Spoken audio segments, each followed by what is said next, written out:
This is the chickpeas that I left, well, 2 days now actually, so they've expanded quite a bit. Just strain them.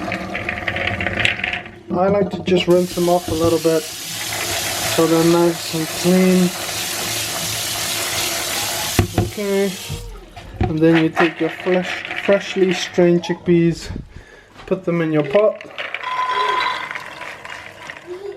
and then you add some water. So just make sure your water is at least about 1 centimeter or 2 centimeters above the chickpeas, and then you're gonna bring this up to boil. And what I usually do is I add a little bit of baking powder to take off the peels, but I'm not gonna peel them today, so that's optional. And if you want, you can add some salt in the last 10 minutes of the cooking process.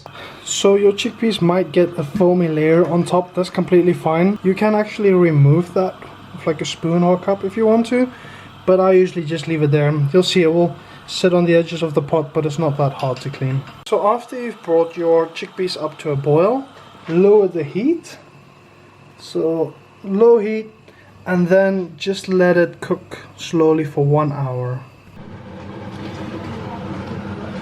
Okay, I added a little bit of salt in the last 10 minutes to strain these chickpeas. Strain, just rinse them with a little bit of cold water to let them cool down.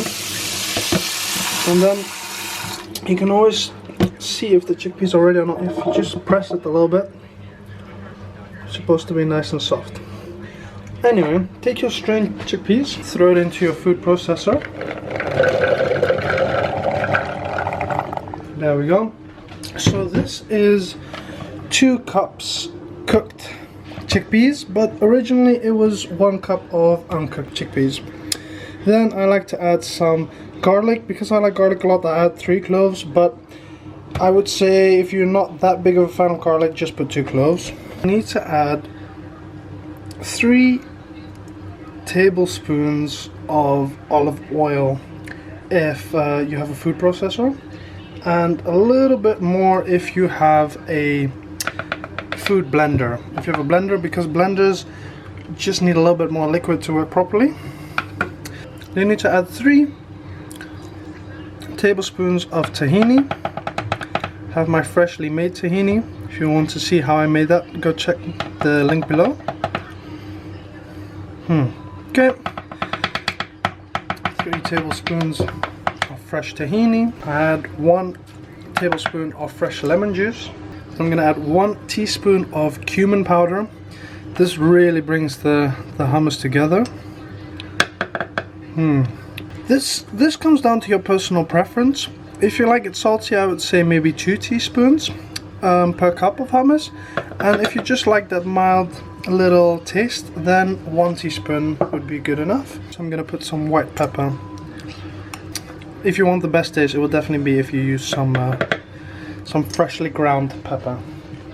Now you can add anything you want to this. You can add paprika, you can add chili, you can add anything that you prefer. But right now we're only going to make the original neutral hummus version. Pop this on there.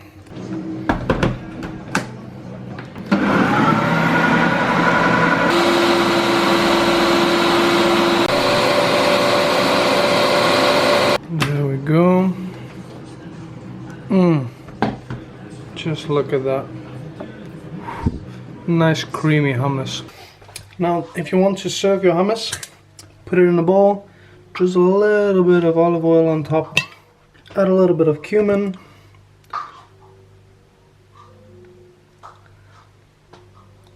just for that extra taste, a tiny bit of salt. This is Himalayan salt. You can add normal salt if you want. I like the big pieces of the Himalayan salt. It's a nice texture. I'm gonna add some chili flakes, but you can add paprika, you can add pepper, you can pretty much add anything you want. Some nice chili flakes.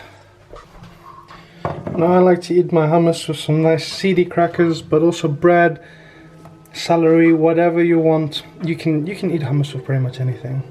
Let's try this.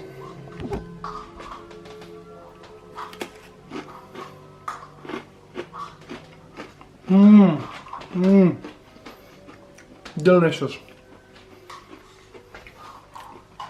Hummus is my favorite dish in this whole wide world.